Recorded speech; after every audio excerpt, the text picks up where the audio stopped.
It has registered a cumulative number of 30,766 applicants, which represents 92%. This followed by Mandera against a target of 37,440. As of week 2, today, it has registered 16,115 applicants, representing 43%. Followed by Kirinyaga, against the target of 65,772, it has registered 28,306. That represents 43%. Followed by Kiambu, against a target of 250,493, it has registered 106,223. Against that represents 42%. Muranga follows with against a target of 118,330. It has registered 47,497 applicants, representing 40% of the target attained. Narok, against the target MVR2 target of 62,632, it has registered 24,445 applicants, representing 39%. Nakuru, against MVR target of 210,002, it has registered 77,970 applicants, giving 37% target attained. Wajir, target 33,477, it has registered up to now 10,898, representing 33% of target attained. Tana River follows against a target of 28,027. It has registered 8,858, giving 32% attained. And lastly, among the top 10, Garissa, against a target of 40,961, as up to now it has registered 12,658, representing 31%. We also want to give you the analysis of the top 10 counties accounting for most registration. These are counties with the most number of expected applicants against the targets attained. And these include Nairobi City, which we were targeting 855,529. So far it has registered 182,265 applicants, representing 21%. Kiambu follows a target of 250,493. Up to now, the registration has recorded 106,223. This is 42% attained. Nakuru follows with a expected target of 210,002. So far, Nakuru has registered 77,970. That represents 37%. Meru expected 219,472. That's a target. So far registered is 67,665, representing 31%. Mombasa, 230,175. That's a target. So far have registered 55,967, representing 24%.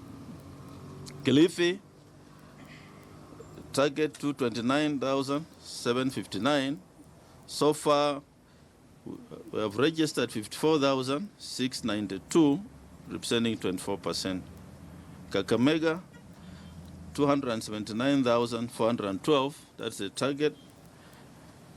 So far, we have registered 49,876 persons, representing 18%. Muranga follows at 118,330. That's the target. So far, we have registered 47,497 persons, representing 40%. Machakos, the target is 167,214. So far, we have registered 46,089 applicants, representing 28%. And lastly, among this category, Kisumu, target 183,216. So far, we have registered 38,739 applicants, representing 21%. In this exercise, we have noted the following. These are the concerns we have noted in this MVR2 exercise. Number one, there's low registration in some counties. We are concerned that some counties with the highest potential voting population of 100,000 and more are below 20% of their total target. These counties include Vihiga, Nyeri, Kisii, Kericho, Kakamega, Bungoma, Siaya, and Kitui. We are asking our stakeholders in these counties to work closely with the officers on the ground to ensure that all eligible Kenyans are registered. Another issue we have noted, number two, is the effect of drought in the pastoral areas. The Commission has taken note of the fact that voter registration services in pastoral areas have been affected by drought and difficult logistical challenges as a result of the vastness of these areas. The Commission resolved to allow registration officers in the affected counties to avail registration services within the electoral areas where potential voters could be settling at the moment. However, the movement of the BVR kits shall still be confined within the constituency, not outside. The BVR kits will be confined within that particular constituency.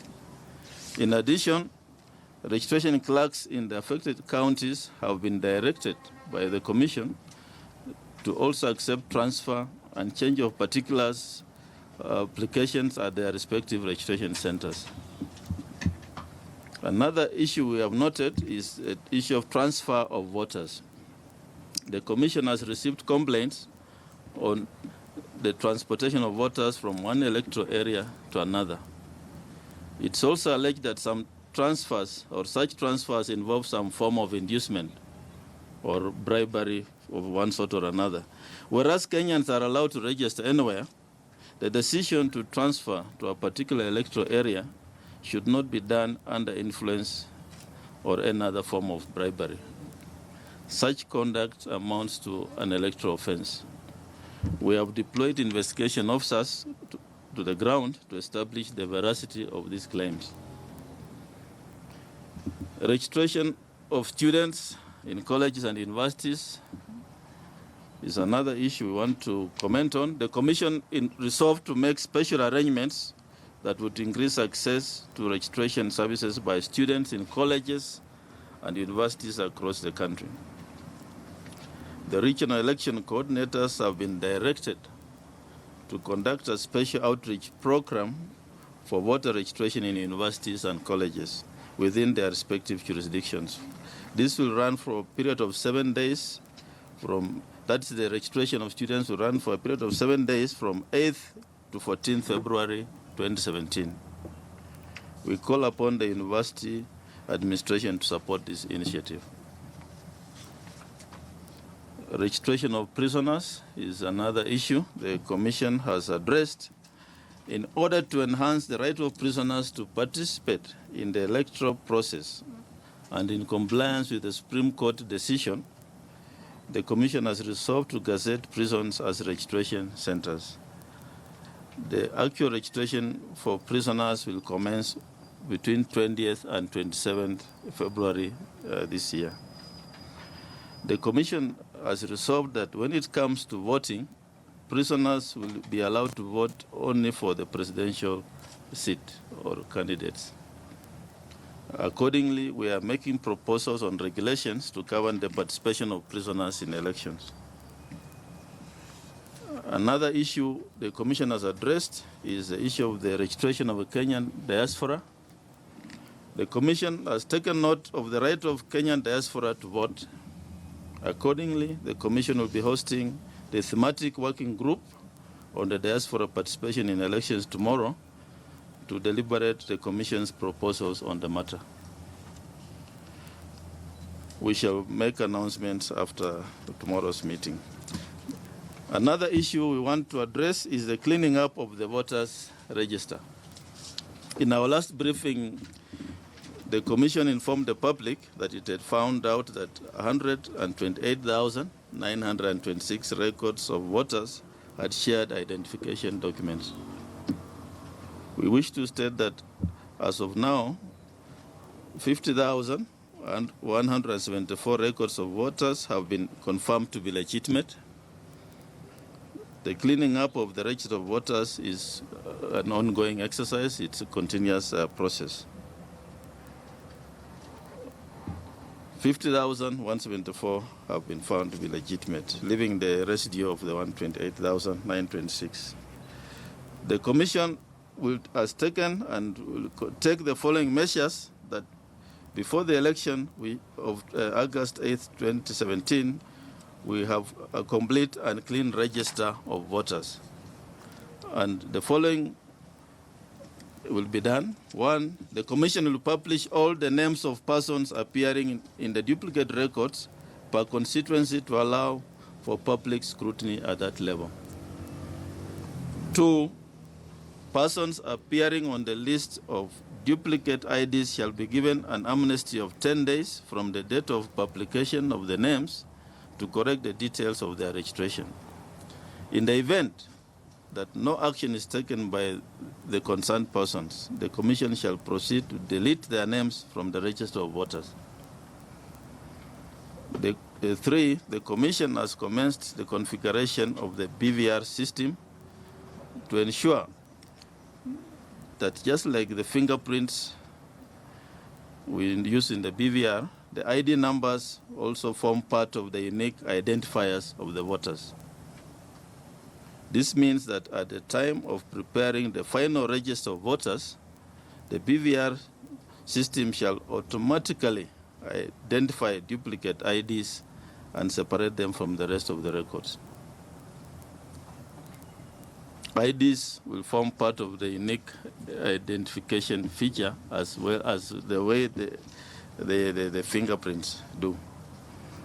After number four, after the mass voter registration exercise ongoing and before the final certification of the register of voters, the Commission shall run the entire records of the register against the NRB database to confirm the authenticity of ownership of the ID numbers.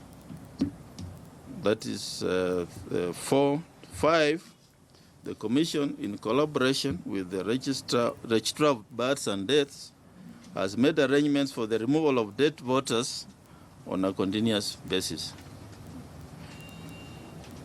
These are the measures in place. The preliminary evidence shows that there are persons across the country who might have violated the law by registering more than once. We as a Commission wish to remind these people that it's an offense to register more than once. The Commission shall not hesitate to take action against such persons. In conclusion, I wish to state that let us as a country refocus our energies towards the direction of free, fair, and credible elections. We call upon all the stakeholders, the politicians, political parties, state and non-state actors to ensure that our vision of achieving credible elections is realized. Thank you. Thank you very much, Chairman. We'll now take a few questions and as always, remember to give us your name.